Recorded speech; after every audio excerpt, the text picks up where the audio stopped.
أشهد أن لا إله إلا الله وحده لا شريك له وأشهد أن محمدا عبده ورسوله أما بعد فأعوذ بالله من الشيطان الرجيم بسم الله الرحمن الرحيم الحمد لله رب العالمين الرحمن الرحيم مالك يوم الدين إياك نعبد وإياك نستعين اهدنا الصراط المستقيم صراط الذين أنعمت عليهم صراط الذين أنعمت عليهم غير المغضوب عليهم ولا الضالين إنه لقرآن كريم في كتاب مكنون لا يمسه إلا المطهرون تنزيل من رب العالمين۔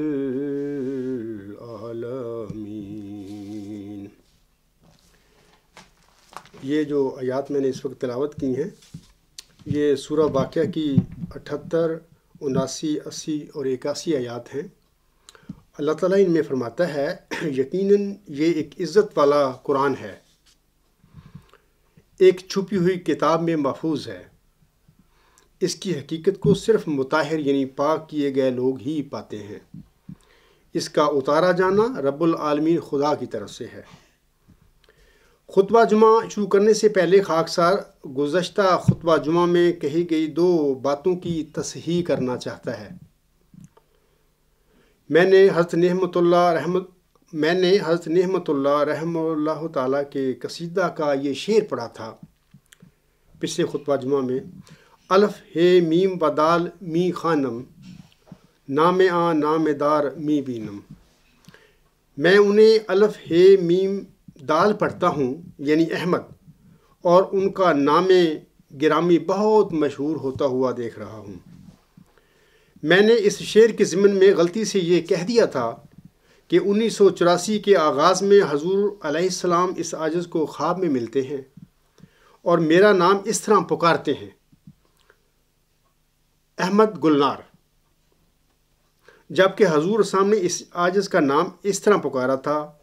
عبد الغفار احمد گلنار، اور غالباً 2 دفعہ حضور سامنے یہ میرا نام پکارا تھا۔ اتنی سی خواب تھی۔ خاکسار نے اس خواب کا اپنی کتاب غلام مسیح الزماں کے صفحہ نمبر 99 پر بھی اسی طرح ذکر کیا ہوا ہے۔ سامعین اس غلطی کی تصحیح فرما لیں۔ اسی طرح خاکسار نے علامہ فخر الدین رازی کی تفسیر کبیر کا ذکر کرتے ہوئے گزشتہ خطبہ جمعہ میں غلطی سے کہہ دیا تھا کہ اس کی 38 جلدیں ہیں، حالانکہ علامہ فخر الدین رازی کی تفسیر کبیر جو کیل یونیورسٹی کی لائبریری میں موجود ہے اس کی 16 جلداں اور 32 جز ہیں۔ سامعین اس غلطی کی بھی تصحیح فرما لیں۔ سامعین کو واضح رہے کہ اللہ تعالیٰ بعض اوقات اپنے مرسلوں سے اس قسم کی غلطیاں جان بوجھ کر اس لیے بھی کروایا کرتا ہے تاکہ لوگوں پر ان کی بشریت ظاہر ہو جائے، ورنہ ان کی وفات کے بعد بعض اوقات ان کے پیروکار انہیں نعوذ باللہ خدا کا بیٹا یا بت بنا لیتے ہیں، جیسا کہ موسوی ذکی غلام حضرت مسیح عیسیٰ ابن مریم علیہ السلام کے سلسلہ میں ہو چکا ہے۔ مجھے امید ہے میرا خدا موسوی مسیح عیسیٰ ابن مریم کی طرح مجھے ابن اللہ یا کوئی بت بننے نہیں دے گا۔ لوگوں سے گزارش ہے کہ میں صرف غفار کا بندہ ہوں، اور مجھے ہمیشہ عبدالغفار ہی رہنے دینا۔ 16 فروری 2013 کے راہ خدا پروگرام میں کہا گیا تھا کہ حضرت اقدس مسیح موعود علیہ الصلاۃ والسلام نے اللہ تعالیٰ سے علم پا کر یہ پیش گوئی فرمائی تھی، اور خود حضور السلام نے اس پیش گوئی کا اطلاق حضرت مرزا بشیر الدین محمود احمد صاحب خلیفۃ المسیح ثانی جو بعد میں بنے ان پر اس کا اطلاق فرمایا۔ آپ کی تحریرات میں بڑی وضاحت سے یہ بات موجود ہے۔ خاکسار نے گزشتہ خطبہ جمعہ میں بڑی تفصیل کے ساتھ بتایا تھا کہ حضور السلام نے پیش گوئی مسلم موعود کو اپنے 2 لڑکوں یعنی بشیر احمد اول اور صاحبزادہ مبارک احمد پر چسپاں کیا تھا، لیکن ان دونوں میں سے ایک لڑکا خود سالی میں فوت ہو گیا اور دوسرا چھوٹی عمر میں ہی وفات پا گیا۔ بشیر احمد اول کی وفات کے بعد پیدا ہونے والے تینوں لڑکوں کے نام حضور السلام نے بطور تفاضل رکھے تھے، اور حضور السلام نے اپنی وفات تک مرزا بشیر الدین محمود احمد صاحب کو مولود مسعود، مولود موعود یا مسلم موعود نہیں کہا تھا۔ میں نے اپنے گزشتہ خطبہ میں کہا تھا کہ نصیر احمد قمر صاحب کے بقول اگر حضور السلام نے پیش گوئی مسلم موعود کا مرزا بشیر الدین محمود احمد پر بڑی وضاحت کے ساتھ اطلاق کیا تھا، اور ان کے بقول اس کا ذکر حضور السلام کی تحریرات میں موجود ہے، تو میں نے کہا تھا تو وہ آئندہ راہ خدا کے پروگرام میں اس ضمن میں حضور علیہ السلام کے 2 حوالے پڑھ کر سنا دیں تاکہ ہم سب کی تسلی ہو جائے۔ لیکن احباب جماعت اور سامعین نے 23 فروری 2013 کا پروگرام راہ خدا سن لیا ہوگا کہ اس ضمن میں نصیر احمد قمر صاحب کے منہ پر تالا لگ گیا، اور انہوں نے حضور السلام کا کوئی ایک تحریری حوالہ بھی پیش نہیں کیا ہے۔ اس کا مطلب یہ ہوا کہ حضور السلام نے پیش گوئی مسلم موعود کا اطلاق اپنے بڑے لڑکے مرزا بشیر الدین محمود احمد صاحب پر بالکل نہیں کیا تھا۔ اگر حضور السلام نے ایسا کیا ہوتا تو ضرور حضور السلام کا کوئی تحریری حوالہ بھی موجود ہوتا۔ اب احمدی حضرات اور دیگر سامعین کرام جان گئے ہوں گے کہ پیش گوئی مسلم موعود کے سلسلے میں تقریباً 100 سال سے اسی طرح احمدیوں کے آگے غلط بیانیاں کی گئی ہیں۔ اب میں پھر 16 فروری کے پروگرام راہ خدا کے آغاز میں میر مجلس جناب عاصم محمود صاحب کے اسی سوال کی طرف آتا ہوں جو انہوں نے جناب نصیر احمد قمر صاحب سے پوچھا تھا۔ کیا سوال تھا؟ سنیے کہ یہ کیسے ثابت کیا جائے یا جماعت احمدیہ اس بات کو کیسے ثابت کرتی ہے کہ اس پیشگوئی کے مصداق حضرت مرزا بشیر الدین محمود احمد صاحب خلیفۃ المسیح ثانی رضی اللہ تعالی عنہ تھے۔ میر مجلس کے سوال کے جواب میں جناب نصیر احمد قمر صاحب اپنی گفتگو کا سلسلہ جاری رکھتے ہوئے آگے ارشاد فرماتے ہیں، سنیے، پھر حضرت مسیح موعود علیہ السلام کے وہ صحابہ جن کے سامنے حضرت مرزا بشیر الدین محمود احمد پلے بڑھے، انہوں نے جس طرح آپ کو جلد جلد بڑھتے دیکھا، جس طرح آپ کے اندر اخلاق اور روحانیت کے اعلیٰ اعلیٰ نمونوں کا اظہار دیکھا، آپ کے علم و فضل کو دیکھا، وہ بھی اس بات پہ گواہی دیتے تھے کہ یہ وہی پس موعود ہے جس کی علامتیں اس پیشگوئی میں بیان فرمائی گئی تھیں، اور وہ ساری علامتیں تھیں آپ کی ذات میں جھلکتی تھیں، نظر آتی تھیں انہیں۔ جیسا کہ میں اپنے گزشتہ خطبہ جمعہ میں بتا چکا ہوں کہ 20 فروری 1886 کی الہامی پیشگوئی 2 پیشگوئیوں پر مشتمل تھی، ایک وجی اور پاک لڑکا اور دوسرا ایک ذکی غلام۔ میں نے یہ بھی کہا تھا کہ موعود لڑکے اور موعود ذکی غلام کی پیشگوئیاں آپس میں گڈ مڈ ہو چکی ہیں یا انہیں گڈ مڈ کر دیا گیا ہے، جس کی وجہ سے لوگوں کو پیشگوئی مسلم موعود کا سمجھنا تھوڑا سا مشکل ہو گیا ہے۔ مولانا نصیر احمد قمر صاحب کے بقول یہ جو اصحاب احمد نے مرزا بشیر الدین محمود احمد صاحب کو جلد جلد بڑھتے دیکھا، آپ کے اندر اخلاق اور روحانیت کے اعلیٰ اعلیٰ نمونوں کا اظہار دیکھا اور آپ کے علم و فضل کو دیکھا، سامعین کو واضح رہے کہ آپ کی یہ ساری صفات آپ کے موعود لڑکا ہونے پر دلالت کرتی ہیں۔ نہ کہ آپ کے موعود ذکی غلام یعنی پس موعود ہونے پر۔ خاکسار اس کی تفصیل سامعین کو آئندہ پیش گوئی مسلم موعود کے سلسلے میں اپنے خطبات میں بتائے گا۔ نصیر احمد قمر آگے اپنی گفتگو کا سلسلہ جاری رکھتے ہوئے فرماتے ہیں، چنانچہ حضرت شیخ محمد اسماعیل صاحب فرماتے ہیں کہ حضرت مسیح موعود علیہ السلام نے کئی دفعہ ہمارے سامنے یہ ذکر فرمایا کہ وہ لڑکا جس کا پیش گوئی میں ذکر ہے وہ میاں محمود ہی ہیں۔ تو پیش گوئی کرنے والے حضرت اقدس مسیح موعود علیہ السلام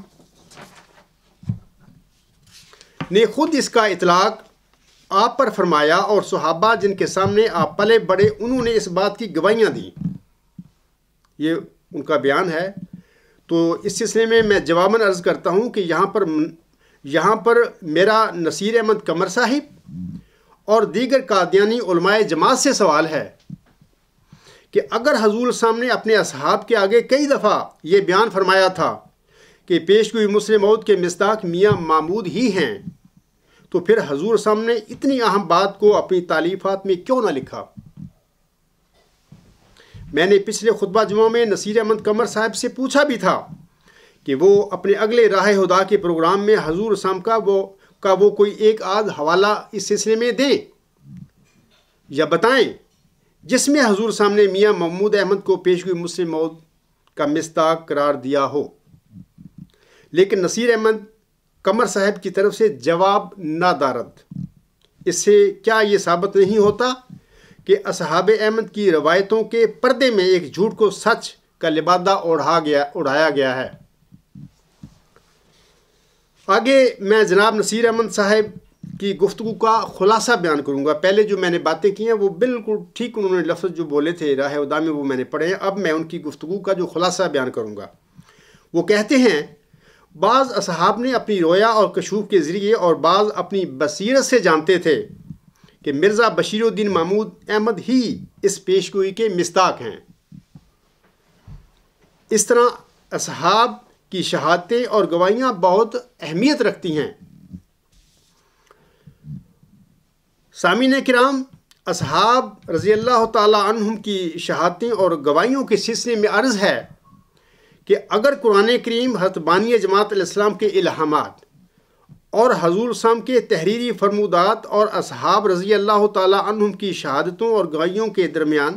کوئی تضاد پیدا ہو رہا ہو تو پھر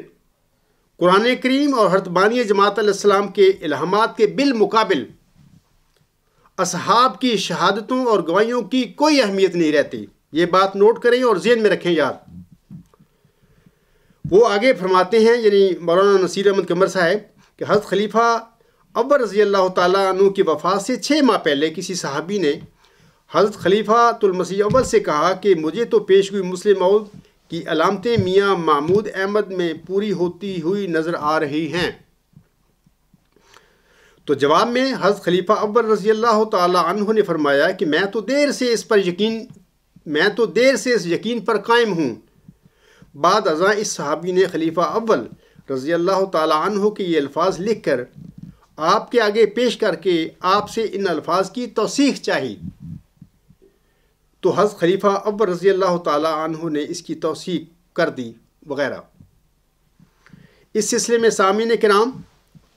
پہلی بات یاد رکھیں کہ جس صحابی نے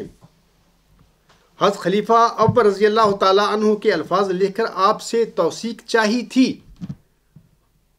یہ صحابی تو صرف ایک مہرہ تھا۔ اس مہرہ کے پیچھے وہ لوگ بیٹھے تھے جن کو پیش گوئی مسلم موعود کے سلسلہ میں اپنے پروگراموں کی تکمیل کے لیے حضرت خلیفۃ المسیح اول رضی اللہ تعالیٰ عنہ کی تحریری گواہی کی ضرورت تھی۔ تبھی مذکورہ صحابی نے حضرت خلیفہ اول رضی اللہ تعالیٰ عنہ کے الفاظ نقل کر کے آپ سے ان کی تصدیق چاہی تھی۔ اگر یہ معاملہ نہ ہوتا تو پھر کسی صحابی کو کیا ضرورت تھی کہ وہ حضرت خلیفہ اول رضی اللہ تعالیٰ عنہ کے الفاظ نقل کر کے آپ سے ان کی توثیق کرواتا پھرتا؟ پہلی بات۔ دوسری بات، تو اس سلسلے میں میں یہ کہوں گا کہ اے خدا بندہ تیرے سادہ دل بندے کدھر جائیں، درویشی بھی عیاری ہے تو سلطانی بھی ہے جاری۔ دوسری بات اس ضمن میں یاد رکھیں کہ حضرت خلیفہ اول رضی اللہ تعالیٰ عنہ نے اپنے اجتہادی گمان کی تصدیق کر دی۔ وہ ان کا اپنا اجتہادی گمان تھا اور انہوں نے اس کی تصدیق بھی کر دی، لیکن کیا اللہ تعالیٰ نے بھی حضرت خلیفہ اول رضی اللہ تعالیٰ عنہ کے اس اجتہادی گمان کی توثیق کی ہے؟ سامعین یاد رکھیں، ہرگز نہیں۔ اللہ تعالیٰ نے جو توثیق کی ہے وہ یہ ہے کہ حضور اسلام کا کوئی بھی لڑکا ذکی غلام یعنی مسلم موعود یا پسر موعود نہیں ہوگا۔ اب سوال ہے کہ اللہ تعالیٰ کی توثیق کے بالمقابل ملہم یعنی حضرت مہدی و مسیح موعود علیہ السلام کی توثیق کی بھی کوئی حیثیت نہیں، چہ جائے حضرت خلیفۃ المسیح اول رضی اللہ تعالیٰ عنہ کی توثیق کی کوئی حیثیت ہو۔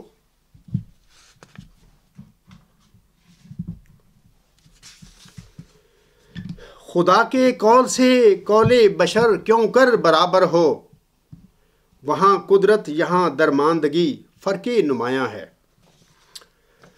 مولانا صاحب آگے فرماتے ہیں، بعض اوقات لوگ کہہ دیتے ہیں کہ فلاں پیشگو کا مصداق فلاں شخص ہے، اور خلیفہ ثانی کے متعلق بھی بعض احمدی یہی کہتے تھے کہ وہ اس الہامی پیشگو کے مصداق ہیں، لیکن خلیفہ ثانی نے اس وقت تک جب تک اللہ تعالی نے آپ کو بڑی وضاحت کے ساتھ بتا نہیں دیا، اس وقت تک آپ نے اس پیشگوئی کے مصداق ہونے کا دعویٰ نہ کیا، اور جب اللہ تعالی نے بڑی وضاحت کے ساتھ آپ کو بتا دیا تو پھر آپ نے ایک بہت بڑے اجتماع میں ایک خطاب کے دوران اللہ تعالیٰ کی قسم کھا کر بتایا کہ میں ہی اس پیشگوئی کا مصداق ہوں، اور آپ کا یہ خطاب المعود کے نام سے مشہور ہے، اور نوجوانوں کو چاہیے کہ وہ اس کو پڑھیں۔ یہ ان کے الفاظ ہیں۔ تو اس سلسلے میں عرض کرنا چاہتا ہوں کہ قرآن کریم اور حضور علیہ السلام کے مبشر الہامات کے مقابلے پر کسی مدعی کے حلفاً دعویٰ کی بھی کوئی حیثیت نہیں ہے۔ لوگ جھوٹی قسمیں کھا لیتے ہیں اور جھوٹے حلفاً دعوے بھی کر لیا کرتے ہیں۔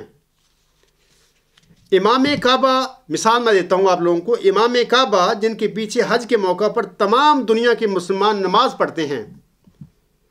اگر اس وقت امام صاحب حلفاً یہ کہہ دیں کہ حضرت مسیح عیسیٰ ابن مریم علیہ السلام زندہ بجسم انصری آسمان پر بیٹھے ہوئے ہیں، اور انہوں نے حضرت صلی اللہ علیہ وآلہ وسلم کی پیشگوئی مسیح موعود کے مطابق آخری زمانہ میں آسمان سے نزول فرما کر دین اسلام کے غلبے کی راہ ہموار کرنی ہے، اگر یہ بیان دے دیں حلفاً امام کعبہ صاحب، تو اس ضمن میں دو سوال ہیں میرے۔ پہلا سوال، اے میری بہنوں، بھائیوں اور بزرگوں،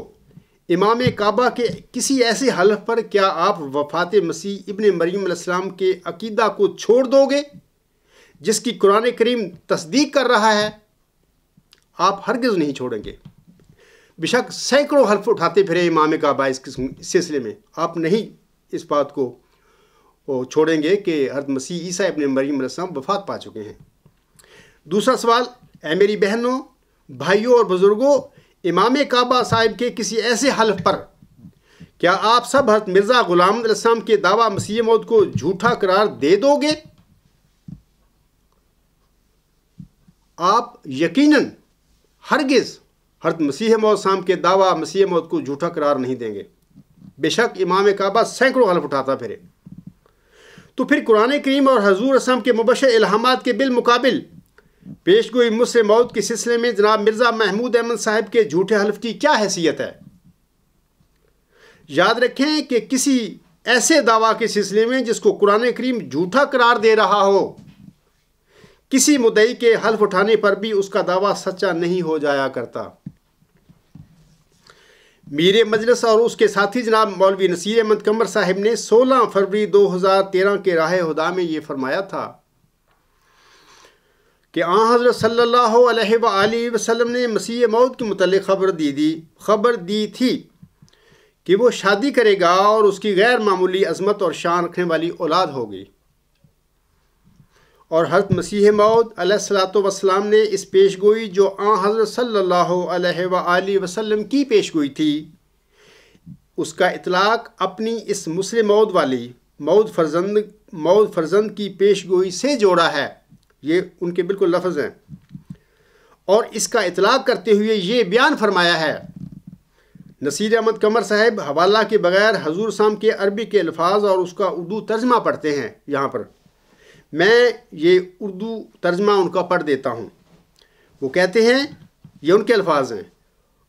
یہ حضور صاحب کی کسی عربی تحریک کے اس کا ترجمہ انہوں نے کیا ہے۔ حضرت صلی اللہ علیہ وآلہ وسلم نے اللہ تعالیٰ سے خبر پا کر فرمایا کہ مسیح موعود جو ہے وہ شادی کرے گا اور اس کے ہاں ایک بیٹا ہوگا۔ اس میں اس امر کی طرف بھی اشارہ کیا گیا ہے کہ اللہ تعالیٰ انہیں ایسا نیک بیٹا عطا کرے گا جو نیکی کے لحاظ سے اپنے باپ کے مشابہ ہوگا، نہ کہ مخالف، اور وہ اللہ تعالیٰ کے معزز بندوں میں سے ہوگا۔ سامعین کرام، جواباً عرض ہے اس سلسلے میں میرا نصیر احمد قمر صاحب کے ان کے جو الفاظ پڑھے ہیں انہیں میں عرض کرتا ہوں کہ ایک حدیث میں حضرت صلی اللہ علیہ وآلہ وسلم ارشاد فرماتے ہیں، ان عبداللہ ابن عمر رضی اللہ تعالی عنہ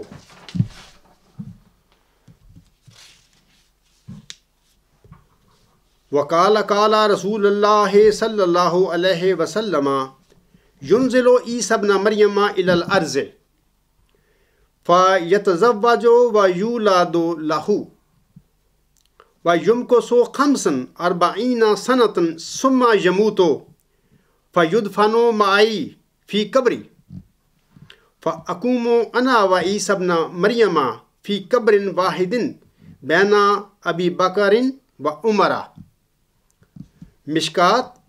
شریف جلد 3 باب نزول عیسیٰ علیہ السلام صفحہ 49۔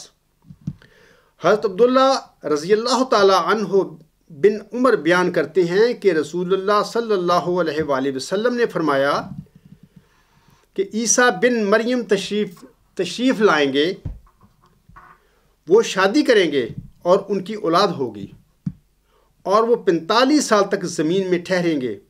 پھر وفات پائیں گے اور میرے ساتھ میری قبر میں دفن کیے جائیں گے، پھر میں اور عیسیٰ بن مریم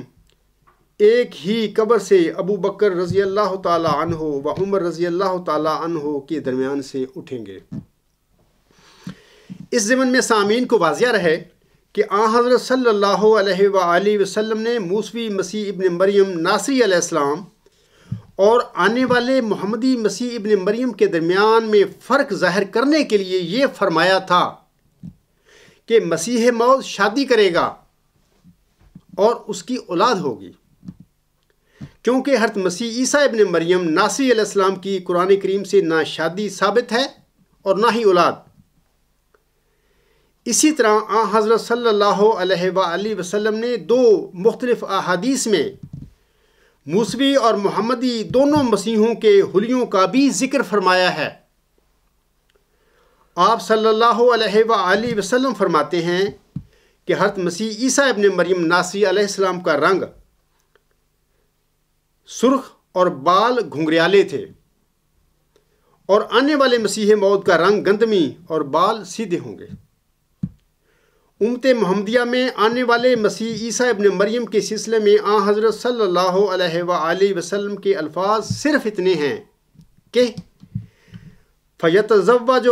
ویولد لہ، وہ شادی کریں گے اور ان کی اولاد ہوگی۔ یہ حضرت صلی اللہ علیہ وآلہ وسلم کے الفاظ کا یہ صرف ترجمہ اتنا ہے کہ وہ شادی کریں گے اور ان کی اولاد ہوگی۔ حضرت صلی اللہ علیہ وآلہ وسلم کے الفاظ میں یہ بات نہیں ہے، سامعین کرام سنیے، کہ مسیح موعود کی اولاد بہت غیر معمولی عظمت اور شان رکھنے والی اولاد ہوگی۔ یہ بات قطعاً آسم کی حدیث میں نہیں ہے۔ یہ سب جمع تفریق آگے ہمارے دنیا دار اور خوشامدی مولویوں نے خود کی ہوئی ہے۔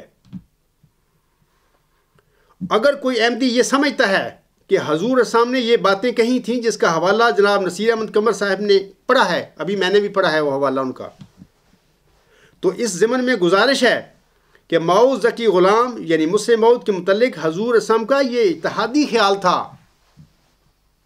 کہ وہ آپ کا لڑکا ہوگا، جیسا کہ 20 فروری 1886 کی الہامی پیشگوئی میں حضور سامنے بریکٹ میں لفظ لڑکا لکھا تھا۔ لیکن امر واقعہ یہ ہے کہ یہ مبشر ذکی غلام تو آپ علیہ السلام کے گھر میں پیدا ہی نہیں ہوا تھا، اور نہ ہی آن حضرت صلی اللہ علیہ وآلہ وسلم کے الفاظ سے یہ ثابت ہے کہ مسیح موعود کے ہاں ایک خاص لڑکا پیدا ہوگا۔ آن حضرت صلی اللہ علیہ وآلہ وسلم کی حدیث سے ایسی کوئی بات ثابت نہیں ہوتی، لہذا آن حضرت صلی اللہ علیہ وآلہ وسلم کے الفاظ فَيَتَزَوَّجُ وَيُولَدُ لَهُ کی یہی حقیقت ہے۔ اے میرے بہنوں، بھائیوں اور بزرگوں، ان باتوں کو سمجھ لیں۔ جناب خلیفہ ثانی صاحب نے 1924 میں انگلستان کی یاترا کی تھی۔ یاترا کے دوران وہاں کسی بڑے اجلاس میں خلیفہ ثانی صاحب کا کوئی مضمون پڑھا گیا تھا۔ اس مضمون کے متعلق 23 فروری 2013 کے راہ ہدیٰ میں جناب میر مجلس اور اس کا مورخ ساتھی جناب مولانا نصیر احمد حبیب صاحب ایک جھوٹ کو سچ بنانے کے لیے دیکھیں کیسی کیسی عجیب روایتیں چھوڑ رہے ہیں۔ وہ کہتے ہیں، سنیے، یہ مانچسٹر گارڈین نے لکھا ہے کہ یہ بیسٹ مضمون ہے، جتنی داد و تحسین کا اظہار کیا گیا چیئرز کے ذریعے اس سے پہلے کسی مضمون کے لیے نہیں کیا گیا، اور صدر نے کہا کہ بلا شبہ آپ کا مضمون سب سے بہتر تھا۔ کسی نے کہا کہ آپ، مجھے لگتا ہے کہ اس دور کے لوتھر ہیں، یعنی ریفارمر ہیں، اور کسی نے کہا کہ میں نے خواب میں دیکھا تھا کہ مسیح آئے ہیں اپنے 13 حواریوں کے ساتھ 3 سال پہلے، آج میں نے وہ خواب دیکھی ہے۔ میں اس ضمن میں جواباً عرض کرتا ہوں کہ کسی کے لوتھر کہنے یا ریفارمر کہنے سے کوئی کس طرح مسلم موعود بن سکتا ہے؟ کسی عیسائی نے اپنی کسی خواب میں 13 حواریوں کے ساتھ مسیح کو دیکھا ہو، اور وہ اجلاس میں خلیفہ ثانی کی مناسبت سے بھلے اگر اپنی خواب بیان بھی کر دیں، تو جناب خلیفہ ثانی صاحب اس سے مسلم موعود کیسے بن گئے؟ قرآن کریم حضرت مہدی و مسیح موعود علیہ السلام کے الہامات اور آپ کے تحریری فرمودات کو چھوڑ کر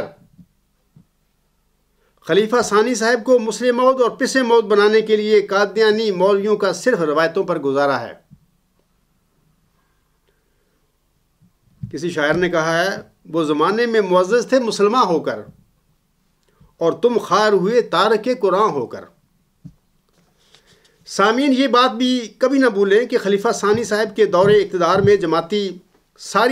جماعتی ترقی ساری جماعت کی اجتماعی جان، مال، عزت اور وقت کی قربانیوں اور کوششوں کا نتیجہ تھی۔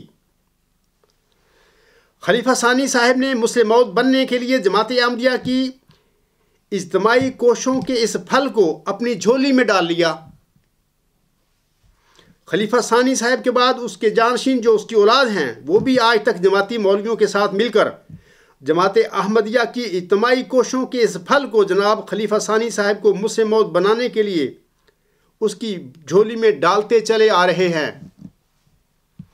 یاد رکھیں کہ اس طرح کے فریبوں اور جال سازیوں سے مسلم موعود نہیں بنا کرتے،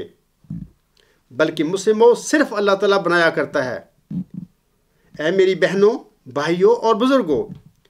اگر جماعت احمدیہ کی اجتماعی کوششوں کے اس پھل کو جناب خلیفہ ثانی صاحب کی جھولی میں ڈال بھی دیا جائے، تب بھی اللہ تعالیٰ اور اس کا رسول صلی اللہ علیہ وآلہ وسلم اور اس کا مہدی و مسیح موعود علیہ الصلوۃ والسلام خلیفہ ثانی صاحب کی مسلم موعودی کی راہ میں رکاوٹ ہیں۔ وہ کس طرح؟ اس کی وجہ میں آپ سب کو ایک مثال کے ذریعے سمجھانا چاہتا ہوں۔ آپ سب کو علم ہے کہ حضرت صلی اللہ علیہ وآلہ وسلم نے امت کو مسیح عیسیٰ ابن مریم کے نزول کی بشارت دی ہوئی ہے، جیسا کہ آپ صلی اللہ علیہ وآلہ وسلم فرماتے ہیں۔ میں حدیث کا اردو ترجمہ پڑھ دیتا ہوں وقت کو بچانے کے لیے۔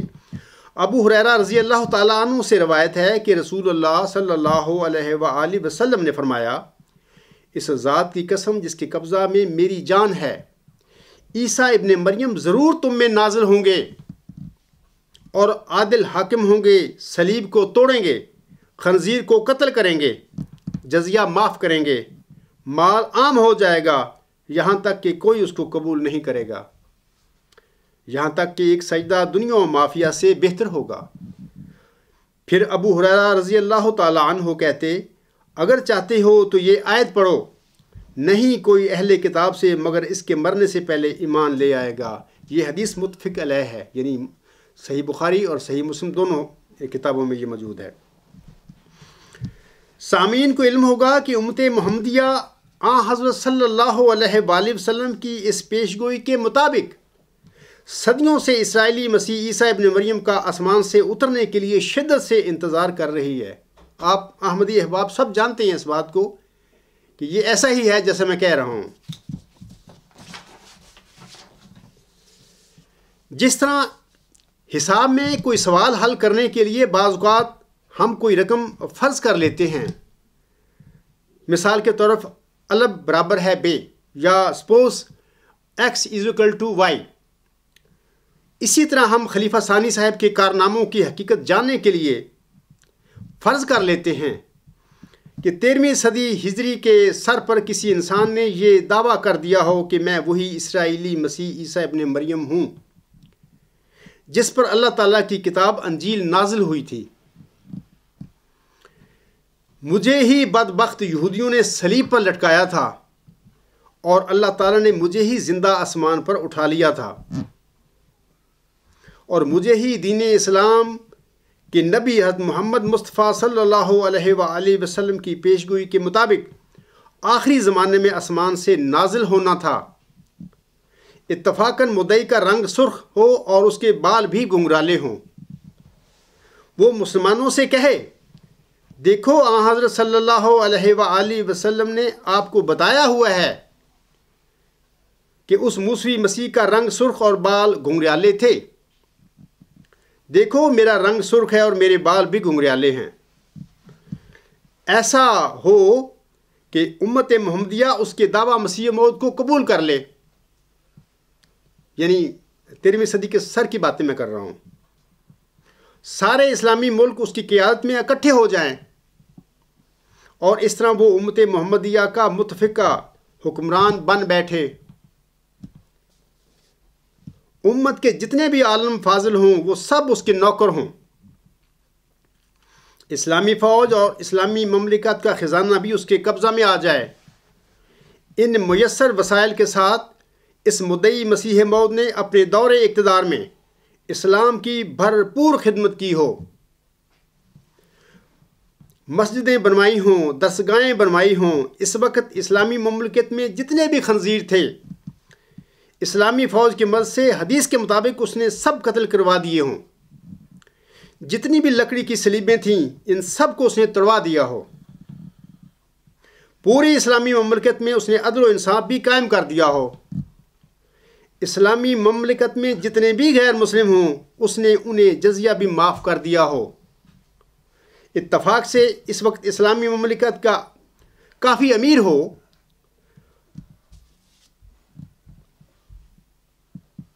اس خود ساختہ مسیح موعود نے حدیث کے مطابق عام مسلمانوں نے میں خوب مال بھی تقسیم کر دیا ہو،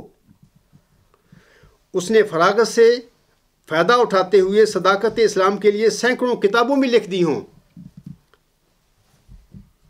اپنے ماتحت علماء امت کی مدد سے قرآن مجید کی ایک تفسیر کبیر بھی لکھ بیٹھا ہو، مضبوط اسلامی فوج کی مدد سے ارد گرد کی غیر اسلامی ریاستوں پر قبضہ کر کے اس نے کروڑوں غیر مسلموں کو دائرہ اسلام میں داخل کر لیا ہو۔ عالم اسلام کی 52 سالہ قیادت کے بعد اتفاقاً یہ خود ساختہ مسیح موعود ہو جائے۔ اپنے دور اقتدار میں اس نے ہر سال یوم مسیح موعود منا کر مسلمانوں کے دماغ میں اپنے مسیح موعود ہونے کا عقیدہ بھی پختہ کر دیا ہو۔ پوری اسلامی دنیا میں یہ متفقہ اور اجماعی عقیدہ بن گیا ہو کہ حضرت صلی اللہ علیہ وآلہ وسلم کی پیشگوئی کے مطابق جس مسیح ابن مریم نے آسمان سے نازل ہونا تھا وہ نازل ہو کر پیارے نبی صلی اللہ علیہ وآلہ وسلم کی پیش گوئی کے مطابق سارے امور سر انجام دے کر فوت ہو گیا ہے۔ اپنی وفات سے پہلے یہ خود ساختہ مسیح موعود اپنے بعد ایسی مجلس انتخاب بھی بنا کر چلا جائے جس کے تحت اس کے خاندان سے باہر سے اس کا جانشین بننا عملاً ناممکن بنا دیا گیا ہو۔ خود ساختہ مسیح موعود کے وفات کے بعد بطور جانشین اس کی اولاد نے بھی مسلسل ہر سال یوم مسیح موعود منا کر اپنے باپ کے مسیح موعود ہونے کے عقیدے کو نسل در نسل مسلمانوں کے ذہنوں میں پختہ کر دیا ہو۔ میرا احمدی بہنوں، بھائیوں اور بزرگوں سے سوال ہے یہاں پر کہ آن حضرت صلی اللہ علیہ وآلہ وسلم کی حدیث کے مطابق سارے کارناموں کو سر انجام دینے والا ایسا انسان، آن حضور صلی اللہ علیہ وآلہ وسلم کی حدیث کے مطابق امت محمدیہ میں نزول فرمانے والا سچا مسیح موعود ہو سکتا ہے؟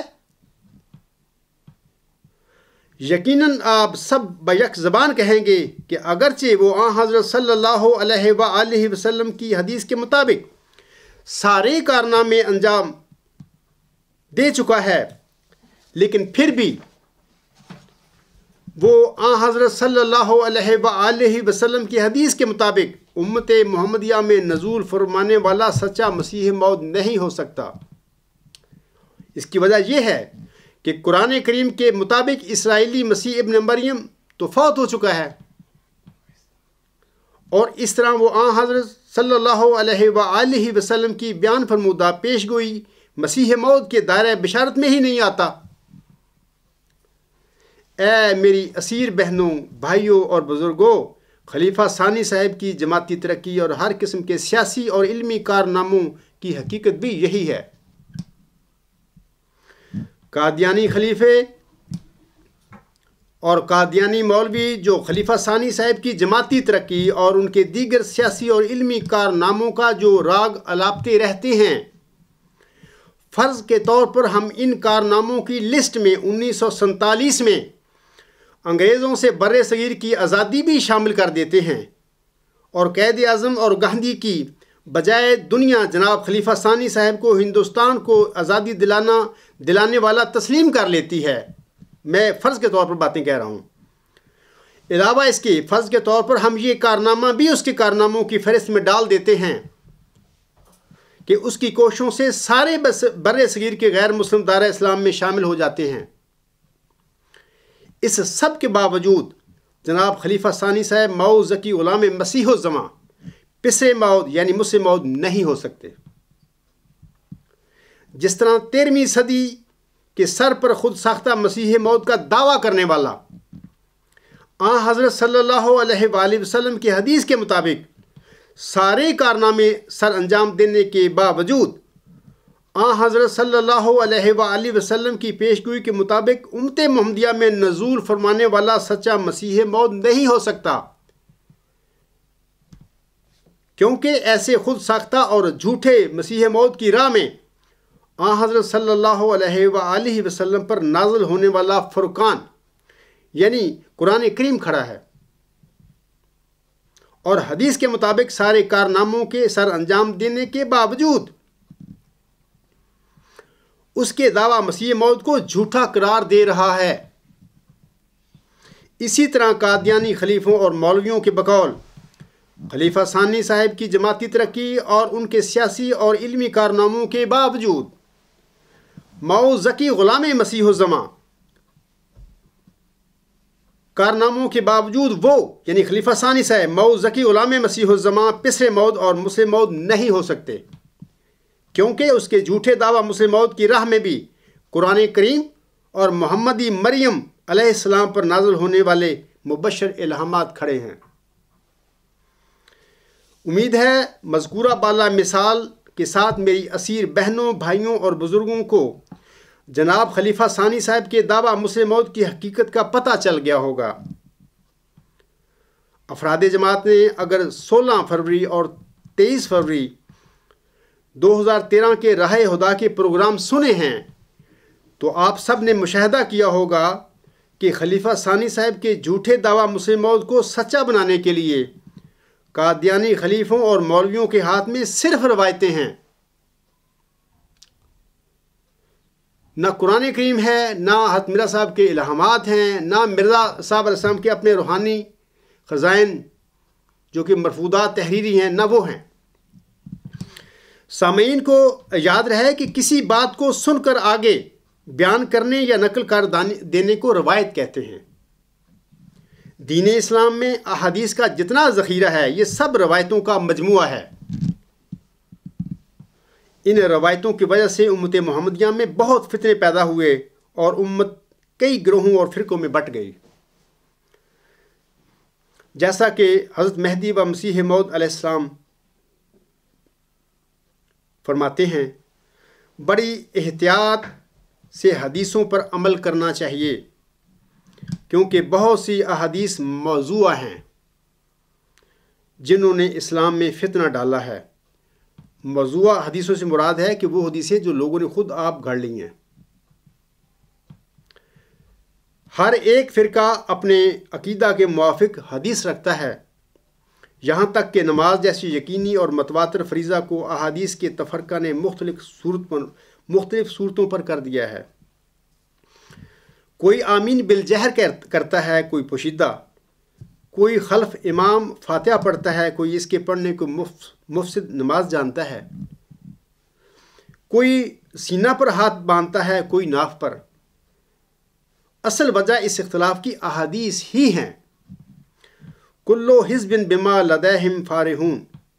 ورنہ سنت نے ایک ہی طریق بتلایا تھا، پھر روایات کے تداخل نے اس طریق کو جنبش دی۔ اسی طرح احادیث کی غلط فہمی نے کئی لوگوں کو ہلاک کر دیا۔ شیعہ بھی اسی سے ہلاک ہوئے۔ اگر قرآن کو اپنا حاکم ٹھہراتے تو ایک سورت نور ہی ان کو نور بخش سکتی تھی، مگر حدیثوں نے ان کو ہلاک کیا۔ اسی طرح حضرت مسیح کے وقت وہ یہودی ہلاک ہو گئے جو اہل حدیث کہلاتے تھے۔ کچھ مدت سے ان لوگوں نے توریت کو چھوڑ دیا تھا، اور جیسا کہ آج تک ان کا عقیدہ ہے، ان کا یہ مذہب تھا کہ حدیث توریت پر قاضی ہے، سو ان میں ایسی حدیثیں بکثرت موجود تھیں کہ جب تک ایلیا دوبارہ آسمان سے اپنے عنصری وجود کے ساتھ نازل نہ ہو تب تک ان کا مسیح موعود نہیں آئے گا۔ ان حدیثوں نے ان کو سخت ٹھوکر میں ڈال دیا، اور وہ لوگ ان حدیثوں پر تکیہ کر کے حضرت مسیح کی اس تعویل کو قبول نہ کر سکے کہ الیاس سے مراد یوحنا یعنی یحییٰ نبی ہے، جو الیاس کی خو اور طبیعت پر آیا اور بروزی طور پر اس کا وجود لیا ہے۔ پس تمام ٹھوکر ان کی حدیثوں کے سبب سے تھی، جو آخر کار ان کے بے ایمان ہونے کا موجب بن گئی۔ کشتی نور روحانی خزائن جلد 19 صفحہ 64 اور 65۔ سامعین کرام، یہودیوں کی طرح قرآن کریم پر روایتوں کو ترجیح دینے کے نتیجے میں آج مسلمانوں کا جو حال ہو گیا ہے، آپ اس سے بے خبر نہیں ہیں۔ ماضی قریب کا ایک دانشور مسلمانوں کی اسی بیماری کا رونا روتے ہوئے فرماتا ہے، حقیقت خرافات میں کھو گئی، یہ امت روایات میں کھو گئی۔ ایک دوسری جگہ پر وہ فرماتا ہے، شور ہے ہو گئے دنیا سے مسلمان نابود، ہم یہ کہتے ہیں کہ تھے بھی کہیں مسلم موجود، وضع میں تم ہو نصارہ تو تمدن میں ہنود، یہ مسلمان ہیں جنہیں دیکھ کے شرمائیں یہود، یوں تو سید بھی ہو مرزا بھی ہو افغان بھی ہو، تم سبھی کچھ ہو بتاؤ تو مسلمان بھی ہو۔ اے میری بہنوں بھائیوں اور بزرگوں، اللہ تعالیٰ نے جس انسان صلی اللہ علیہ وآلہ وسلم کو دونوں جہانوں کا سردار، دنیا کا سب سے بڑا استاد، سید الانبیاء اور خاتم النبیین بنایا تھا، وہ امی تھا۔ چونکہ آپ صلی اللہ علیہ وآلہ وسلم کی مجبوری تھی کہ آپ لکھنا پڑھنا نہیں جانتے تھے، بعض لکھے پڑھے صحابہ نے آپ صلی اللہ علیہ وآلہ وسلم کو صرف اپنا نام لکھنا سکھایا تھا۔ اللہ تعالیٰ نے آپ صلی اللہ علیہ وآلہ وسلم کو جو علم و حکمت کے خزانے بخشے تھے، آپ نے علم و حکمت کے یہ خزانے اپنے اصحاب کو زبانی لٹائے تھے۔ آپ کے اصحاب نے اپنے پیارے نبی صلی اللہ علیہ وآلہ وسلم کی زبانی باتوں کو آگے بیان کیا، اور اس طرح 100-150 سال کے بعد ان روایتوں نے حدیثوں کی شکل اختیار کر لی۔ بعد ازاں امویوں اور عباسیوں کے دور میں بہت ساری حدیثیں گھڑی گئیں، اور اس طرح ان روایتوں کی وجہ سے امت محمدیہ کئی فرقوں میں بٹ گئی۔ سامعین کرام، میری قادیانی خلیفوں اور مولویوں سے گزارش ہے کہ دین اسلام کی یہ مجبوری تھی کہ بانی اسلام صلی اللہ علیہ وآلہ وسلم امی تھے، اور انہوں نے زبانی اپنے اصحاب کو پڑھایا تھا، لیکن حضرت محمد مصطفیٰ صلی اللہ علیہ وآلہ وسلم کا عظیم غلام حضرت مہدی و مسیح موعود الاسلام تو پڑھے لکھے تھے، اور وہ اپنے پیچھے تحریری شکل میں روحانی خزائن کا خزانہ چھوڑ کر گئے ہیں، جن میں آپ کے الہامات، کتب، اشتہارات اور ملفوظات شامل ہیں۔ اپنی الہامی کتابوں پر روایتوں کو ترجیح دینے سے آپ سے پہلے یہودی، عیسائی اور مسلمان ہلاک ہو چکے ہیں، اور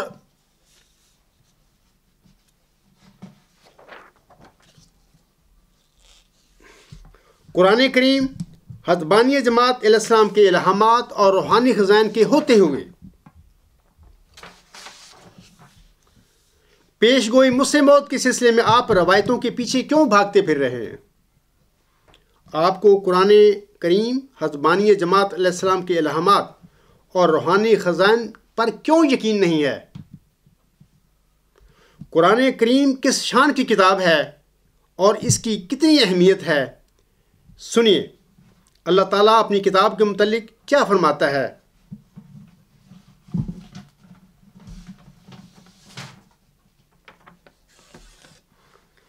اللہ تعالیٰ فرماتا ہے، ان الذین کافروا بالذکر لما جاءہم وانہ لکتاب عزیز لا یاتیہ الباطل من بین یدیہ ولا من خلفہ تنزیل من حکیم حمید۔ وہ لوگ جو کہ اس ذکر یعنی قرآن کا جب وہ ان کے پاس آیا انکار کرتے ہیں، حالانکہ وہ ایک بڑی عزت والی کتاب ہے، وہ اپنی تباہی کا سامان اپنے ہاتھوں سے کر رہے ہیں۔ باطل نہ اس کے آگے سے آ سکتا ہے نہ اس کے پیچھے سے، بڑی حکمتوں والی اور بڑی تعریفوں والے خدا کی طرف سے وہ اترا ہے۔ اللہ تعالیٰ فرماتا ہے دوسری جگہ پر، یہ سورۃ حامیم سجدہ کی آیات نمبر 42 اور 43 تھی۔ اللہ تعالیٰ سورۃ بقرہ آیت نمبر 3 میں فرماتا ہے، ذالک الکتاب لا ریب فیہ ھدی للمتقین۔ یہی کامل کتاب ہے، اس امر میں کوئی شک نہیں، متقیوں کو ہدایت دینے والی ہے۔ اسی طرح اللہ تعالیٰ سورۃ الفرقان آیت نمبر 2 میں فرماتا ہے، تبارک الذی نزل الفرقان علی عبدہ لیکون للعالمین نذیرا۔ وہ ذات بڑی برکت والی ہے جس نے فرقان اپنے بندے پر اتارا ہے تاکہ وہ سب جہانوں کے لیے ہوشیار کرنے والا بنے۔ اس آیت کے سلسلے میں جناب خلیفہ ثانی حاشیہ میں نوٹ دیتے ہوئے فرماتے ہیں، یعنی وہ تعلیم جو حق اور باطل میں فرق کر دیتی ہے، یعنی قرآن کریم وہ تعلیم ہے جو حق اور باطل میں فرق کر دیتی ہے۔ آگے شورا کی آیت نمبر 18 میں اللہ تعالیٰ فرماتا ہے، اللہ الذی انزل الکتاب بالحق والمیزان۔ اللہ وہی ہے جس نے حق کے ساتھ اس کامل کتاب یعنی قرآن اور میزان کو اتارا ہے۔ اس آیت کے سلسلے میں بھی خلیفہ ثانی صاحب حاشیے میں ایک نوٹ دیتے ہیں، میں آپ لوگوں کو وہ نوٹ بھی پڑھ کر سناتا ہوں۔ وہ فرماتے ہیں، قرآن کریم کا ایک نام میزان رکھا گیا ہے کیونکہ اس میں جو بات کہی جاتی ہے دلیل کے ساتھ کہی جاتی ہے، اور دلیل سب انسانوں کے درمیان قدر مشترک ہے، اور جب تک کوئی اسے جھوٹا نہ ثابت کر دے اسے رد نہیں کر سکتا۔ پس قرآن کریم چونکہ ہر بات دلیل کہتا ہے، اس لیے وہ میزان ہے، یعنی جو بات اس کے ترازو میں پوری اترے وہی سچی ہے، باقی سب باتیں غلط ہیں کیونکہ وہ عقل کے ترازو میں پوری نہیں اترتی۔ اپنی وفات سے پہلے حجت الوداع کے موقع پر ہمارے پیارے نبی حضرت محمد مصطفیٰ صلی اللہ علیہ وآلہ وسلم نے اپنی امت کو مخاطب کرتے ہوئے فرمایا تھا، وقت ترکتو فیکم ما لن تضلوا بعدہ ان تسمتم بہ کتاب اللہ. یہ ابن ماجہ کی جو حدیث ہے اس میں یہ الفاظ ملتے ہیں عاصم کے. حضور صلی اللہ علیہ وآلہ وسلم فرماتے ہیں اپنے ان الفاظ میں، لوگوں میں تم میں وہ چیز چھوڑ کر چلا ہوں کہ اگر اسے مضبوط پکڑ لو گے تو کبھی گمراہ نہ ہوگے. وہ قرآن اللہ کی کتاب ہے. حضرت مہدی و مسیح موعود علیہ الصلوۃ والسلام قرآن کریم کی عظمت اور اہمیت کے متعلق کیا فرماتے ہیں، سنیے. حضور علیہ السلام خطبہ الہامیہ روحانی خزائن جلد 16 صفحہ 103 پر فرماتے ہیں،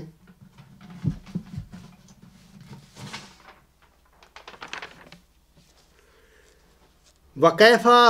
تَتْرُكُونَ الْقُرْآنَ وَأَيُّ شَهَادَةٍ أَكْبَرُ مِنْهُ لِمَنِ اهْتَدَىٰ وَإِنَّ الْقُرْآنَ شَأْنًا أَعْظَمَ مِنْ كُلِّ شَأْنٍ وَإِنَّهُ حَكَمٌ وَمُعِينٌ وَإِنَّهُ جَمَعَ الْبَرَاهِينَ وَبَدَّدَ الْأَدْعَاءَ وَإِنَّهُ كِتَابٌ فِيهِ تَفْصِيلُ كُلِّ شَيْءٍ وَفِيهِ أَخْبَارُ مَا يَأْتِي وَمَا مَضَىٰ وَلَا يَأْتِيهِ الْبَاطِلُ مِنْ بَيْنِ يَدَيْهِ وَلَا مِنْ خَلْفِهِ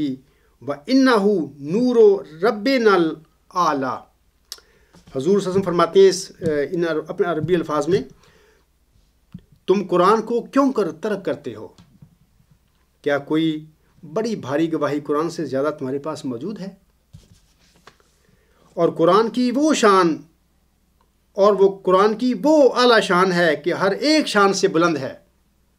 وہ حکم ہے یعنی فیصلہ کرنے والا، اور وہ مہیمن ہے یعنی تمام ہدایتوں کا مجموعہ ہے. اس نے تمام دلیلیں جمع کر دیں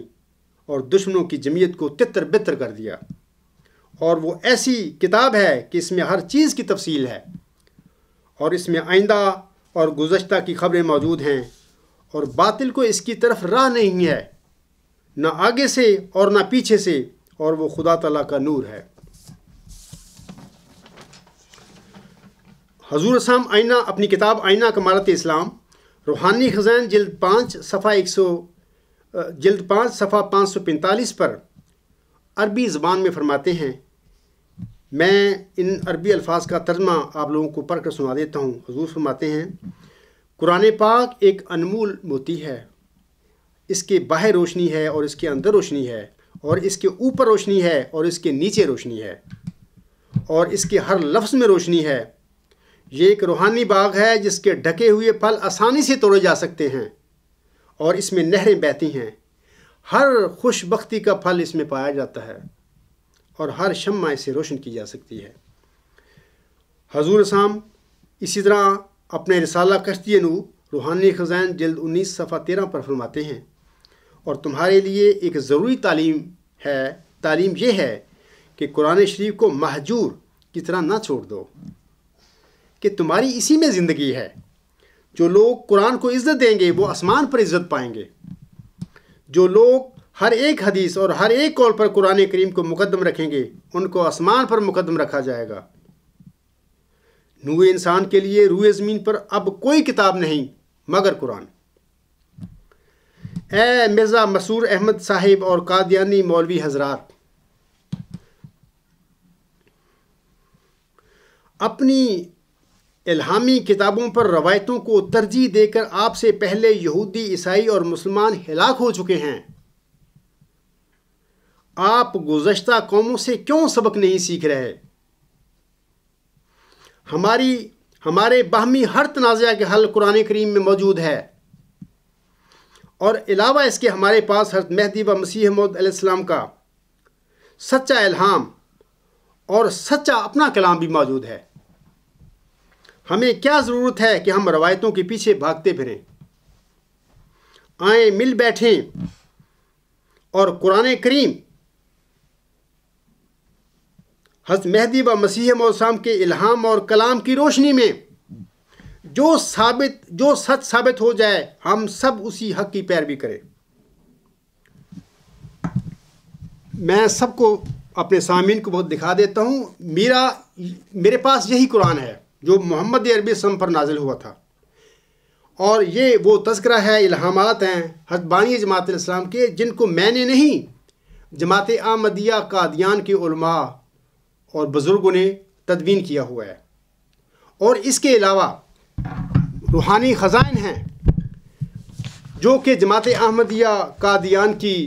کوششوں سے مرتب ہو چکے ہیں، اس میں شائع کرنے میں میرا کوئی دخل نہیں ہے۔ یہ سب تحریریں روحانی خزائن کی، جن میں کتب ہیں حضور اسلام کی، اشتہارات ہیں اور ملفوظات وغیرہ ہیں، یہ سب جماعت احمدیہ قادیان کے علماء نے اکٹھی کر کے شائع کی ہوئی ہیں۔ میں گزارش کرتا ہوں دوبارہ پھر جناب مرزا منصور احمد صاحب اور قادیانی مولوی حضرات صاحب سے کہ آئیں مل بیٹھیں اور قرآن کریم حضرت مہدی و مسیح موعود السلام کے الہام اور کلام کی روشنی میں جو ثابت ہو جائے ہم سب اسی حق کی پیروی کریں۔ کیا آپ اس کے لیے تیار ہیں؟ اگر آپ تیار نہیں ہیں تو پھر آپ جماعت احمدیہ کو اور اس عاجز کو بھی اپنا مذہب بتائیں۔ کیا آپ اور آپ کے مولوی حضرت صلی اللہ علیہ وآلہ وسلم اور حضرت مہدی و مسیح موعود علیہ السلام کو ماننے والے ہیں؟ یہ آپ کو جواب دینا پڑے گا۔ میں بھی آپ سے یہ پوچھ رہا ہوں، پوری جماعت احمدیہ آپ لوگوں سے یہ سوال پھر پوچھے گی۔ اے میرے احمدی بہنوں، بھائیوں اور بزرگوں، انسانوں کو چاہیے کہ کسی معاملہ کے سلسلے میں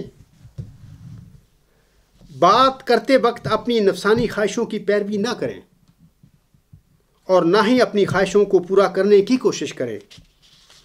بلکہ ان کا رویہ یا طریقہ کار یہ ہونا چاہیے کہ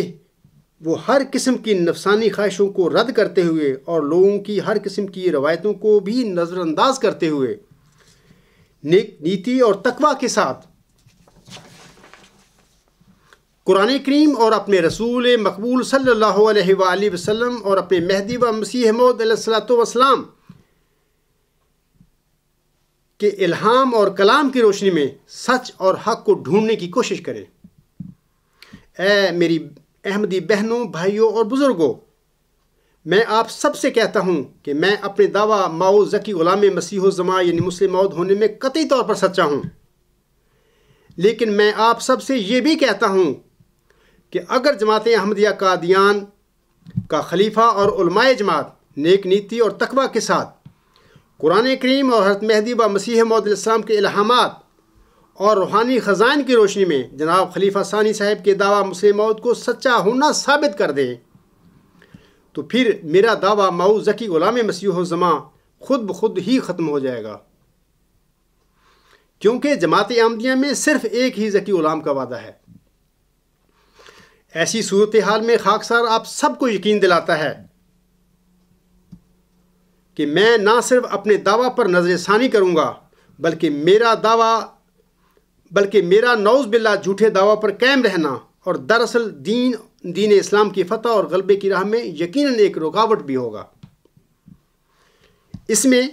میرے لیے کوئی پریشانی کی بات نہیں، کیونکہ میں لوگوں سے کہہ سکتا ہوں کہ میں ایک بشر ہوں،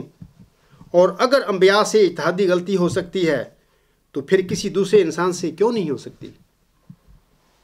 اے میرے احمدی بہنوں، بھائیوں اور بزرگوں، اسی طرح میں خلیفہ صاحب اور علماء جماعت قادیان سے بھی کہتا ہوں کہ تم یقین رکھتے ہو کہ جناب خلیفہ ثانی صاحب اپنے دعویٰ مسلم موعود میں سچے تھے، تو پھر آپ کو کس بات کا ڈر ہے؟ جب ہم نیک نیتی اور تقوی کے ساتھ آپس میں بیٹھ کر قرآن کریم اور حضرت مہدی و مسیح موعود علیہ السلام کے الہامات کی روشنی میں بات کریں گے تو سچائی بھی نکھر کر سامنے آ جائے گی، اور ہم میں سے غلطی خوردہ فریق کو بھی فائدہ ہوگا، کیونکہ اس کی غلطی بھی ظاہر ہو جائے گی۔ اگر جناب خلیفہ ثانی صاحب کا اپنے دعویٰ مسلم موعود میں غلطی خوردہ ہونا ثابت ہو جاتا ہے تو پھر اس غلطی پر اصرار کرنے کی بجائے آپ سب کا اس غلطی پر نظر ثانی کر لینا آپ سب کی دنیا اور آخرت کے لحاظ سے آپ کے لیے سود مند ہوگا۔ جس طرح میں کہتا ہوں کہ اگر میرا غلطی خوردہ ہونا ثابت ہو گیا تو میں آپ سب سے معذرت کرتے ہوئے اپنے دعویٰ پر نظر ثانی کر لوں گا، اور اس میں میرے لیے کوئی شرمندگی کی بات نہیں ہے، بلکہ میرے لیے خوشی ہوگی کہ میں اللہ تعالیٰ کی ناراضگی اور آخرت کے دیر پا عذاب سے بچ گیا۔ اسی طرح آپ کے لیے بھی یہ ایک نادر موقع ہے، اور تم کہہ سکتے ہو کہ جب اس الہامی پیشگوئی مسلم موعود میں ذکی غلام کو اپنا لڑکا سمجھنے میں حضور اسلام سے بھی اتحادی غلطی ہو گئی تھی، تو پھر اس الہامی پیشگوئی کو سمجھنے میں اگر جناب خلیفہ ثانی صاحب سے کوئی غلطی ہو گئی ہے تو پھر وہ بھی ایک بشر تھے۔ لہٰذا ہم احمدیوں کی یکجہتی، عظمت مصطفیٰ صلی اللہ علیہ وآلہ وسلم اور دین اسلام کے وسیع تر مفاد کے لیے جناب خلیفہ ثانی صاحب کے مسلم موعود ہونے کے عقیدہ پر نظر ثانی کر لیتے ہیں۔ اس میں آپ سب کے لیے بھی کوئی شرمندگی کی بات نہیں ہونی چاہیے، بلکہ اللہ تعالیٰ کی ناراضگی اور آخرت کے دیر پا عذاب سے بچنے کے لیے آپ کے پاس بھی یہ ایک نادر موقع ہوگا۔ اے میرے بھائیوں، ہم سب بشمول قادیانی جماعت، لاہوری جماعت، اصلاح پسند اور دیگر احمدی جماعتیں ایک ہی روحانی وجود حضرت مہدی و مسیح موعود علیہ السلام کی روحانی اولاد ہیں۔ آخری زمانے کا یہ نوح اپنے رسالہ کشتی نوح میں ہمیں نصیحت کرتے ہوئے فرماتے ہیں۔ سنیے وہ کیا فرماتے ہیں، وہ کیا نصیحت ہمیں کرتے ہیں۔ وہ فرماتے ہیں، سو تم مصیبت کو دیکھ کر اور بھی قدم آگے رکھو کہ یہ تمہاری ترقی کا ذریعہ ہے۔ دنیا کی لعنتوں سے مت ڈرو کہ وہ دھوئیں کی طرح دیکھتے دیکھتے غائب ہو جاتی ہیں اور وہ دن کو رات نہیں کر سکتی، بلکہ تم خدا کی لعنت سے ڈرو جو آسمان سے نازل ہوتی اور جس پر پڑتی ہے اس کی دونوں جہانوں میں بے کنی کر دیتی ہے، اس کی دونوں جہانوں میں بے کنی کر جاتی ہے۔ تم ریاکاری کے ساتھ اپنے تئیں بچا نہیں سکتے، کیونکہ وہ خدا جو تمہارا خدا ہے اس کی انسان کے پاتال تک نظر ہے۔ کیا تم اس کو دھوکہ دیکھ سکتے ہو؟ پس تم سیدھے ہو جاؤ اور صاف ہو جاؤ اور پاک ہو جاؤ۔ تم آپس میں جلد صلح کرو اور اپنے بھائیوں کے گناہ بخشو، کیونکہ شریر ہے وہ انسان کہ جو اپنے بھائی کے ساتھ صلح پر راضی نہیں، وہ کاٹا جائے گا کیونکہ وہ تفرقہ ڈالتا ہے۔ تم اپنی نفسانیت ہر ایک پہلو سے چھوڑ دو اور باہمی ناراضگی جانے دو، اور سچے ہو کر جھوٹے کی طرح تزلزل اختیار کرو تاکہ تم بخشے جاؤ۔ نفسانیت کی فربہ ہی چھوڑ دو کہ جس دروازے کے لیے تمہیں بلائے گئے ہو اس میں سے ایک فربہ انسان داخل نہیں ہو سکتا۔ کیا ہی بدقسمت وہ شخص ہے جو ان باتوں کو نہیں مانتا جو خدا کے منہ سے نکلی اور میں نے بیان کی۔ تم اگر چاہتے ہو کہ آسمان پر تم سے خدا راضی ہو تو تم باہم ایسے ہو جاؤ جیسے ایک پیٹ میں سے دو بھائی۔ تم میں سے زیادہ بزرگ وہی ہے جو زیادہ اپنے بھائی کے گناہ بخشتا ہے، اور بدبخت ہے وہ جو ضد کرتا ہے اور نہیں بخشتا، سو اس کا مجھ میں حصہ نہیں ہے۔ وہ جو اس کے لیے آگ میں ہے، حضور آگے فرماتے ہیں، وہ جو اس کے لیے آگ میں ہے وہ آگ سے نجات دیا جائے گا، وہ جو اس کے لیے روتا ہے وہ ہنسے گا۔ ضرور ہے کہ انواع و رنج و مصیبت سے تمہارا امتحان بھی ہو جیسے کہ پہلے مومنوں کے امتحان ہوئے، سو خبردار رہو ایسا نہ ہو کہ ٹھوکر کھا جاؤ۔ زمین تمہارا کچھ بھی بگاڑ نہیں سکتی اگر تمہارا آسمان سے پختہ تعلق ہے۔ جب کبھی تم اپنا نقصان کرو گے تو اپنے ہاتھوں سے، نہ دشمن کے ہاتھوں سے۔ اگر تمہاری زمینی عزت ساری جاتی رہے تو خدا تمہیں ایک لازوال عزت آسمان پر دے گا، سو تم اس کو مت چھوڑو۔ اور ضرور ہے کہ تم دکھ دیے جاؤ اور اپنی کئی امیدوں سے بے نصیب کیے جاؤ، سو ان صورتوں سے تم دلگیر مت ہو، کیونکہ تمہارا خدا تمہیں آزماتا ہے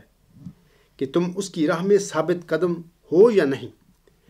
اگر تم چاہتے ہو کہ آسمان پر فرشتے بھی تمہاری تعریف کریں تو تم مارے کھاؤ اور خوش رہو، اور گالیاں سنو اور شکر کرو، اور ناکامیاں دیکھو اور پیوند مت توڑو۔ روحانی خزائن جلد 19 صفحات 11-15۔ آخر میں اپنی احمدی بہنوں، بھائیوں اور بزرگوں سے یہ گزارش کرتا ہوں کہ میں اس وقت اپنے ہاتھوں میں قرآن کریم، حضرت مہدی و مسیح موعود علیہ السلام کا الہام اور آپ کا اپنا کلام تھامے ہوئے میدان میں کھڑے ہو کر فیصلے کے لیے ساری احمدی جماعتوں کو اپنی طرف بلا رہا ہوں۔ امید ہے احمدی جماعتیں اس عاجز اور باقی افراد جماعت احمدیہ کو مایوس نہیں کریں گی۔ اگر انہوں نے قدم آگے نہ بڑھایا تو پھر آپ سب گواہ رہنا، اے میرے احمدی بہنوں، بھائیوں اور بزرگوں، تو پھر آپ سب گواہ رہنا کہ میں نے اپنی ذمہ داری پوری کر دی ہے۔ سورہ النساء کی آیت نمبر 81 میں اللہ تعالیٰ کے فرمان من یطیع الرسول فقد اطاع اللہ ومن تولی فما ارسلناک علیہم حفیظا، جو رسول کی اطاعت کرے تو سمجھو کہ اس نے اللہ کی اطاعت کی، اور جو لوگ پیٹ پھیر گئے تو ہم نے تجھے ان پر نگہبان بنا کر نہیں بھیجا۔ اسی طریقے سے میں بھی آپ لوگوں پر کوئی نگران بنا کر نہیں بھیجا گیا، میرا کام فقط آپ لوگوں کو سچ اور حق کی باتیں بتا دینا ہے۔ آگے آپ نے سچائی کی اور حق کی پیروی کرنی ہے یا جھوٹ کی کرنی ہے یا غلط فہمیوں کی، جعل سازیوں کی پیروی کرنی ہے، یہ تمہارا اپنا کام ہے، اور یہ تمہارا خود تمہاری اپنی قیامت کے دن بھی جواب دہی ہوگی، اس میں میں کوئی ذمہ دار نہیں ہوں گا۔ عالم اسلام کے مشہور فلسفی الکندی کی ایک خوبصورت نصیحت کے ساتھ میں اپنے خطبہ کو ختم کرتا ہوں۔ وہ فرماتا ہے، سامعین یاد رکھیں، وہ فرماتا ہے ہمارے لیے یہی مناسب ہے کہ ہم سچائی تسلیم کرنے میں نہ شرمائیں، اور جہاں کہیں سے بھی وہ حاصل ہو اسے اپنے میں جذب کر لیں۔ جو سچائی کی تلاش میں نکلتا ہے اس کے لیے خود سچائی سے زیادہ کوئی شے قیمتی نہیں ہے۔ یہ اسے کبھی کم حیثیت نہیں بناتی، کبھی رسوا نہیں کرتی۔ میری دعا ہے اللہ تعالی ہم سب کو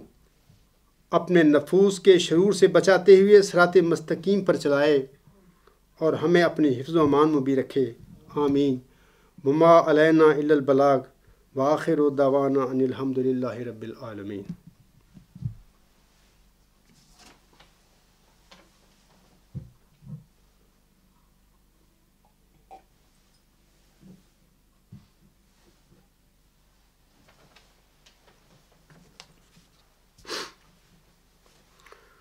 الحمد للہ نحمدہ ونستعینہ ونستغفرہ ونؤمن بہ ونتوکل علیہ ونعوذ باللہ من شرور انفسنا ومن سیئات اعمالنا من یہدہ اللہ فلا مضل لہ ومن یضللہ فلا ہادی لہ ونشهد ان لا الہ الا اللہ ونشهد ان محمدا عبدہ ورسولہ۔ عباد اللہ رحمکم اللہ، ان اللہ یامرکم بالعدل والاحسان وایتاء ذی القربی وینہی عن الفحشاء والمنکر والبغی یعظکم لعلکم تذکرون۔ اذکروا اللہ یذکرکم وادعوہ یستجب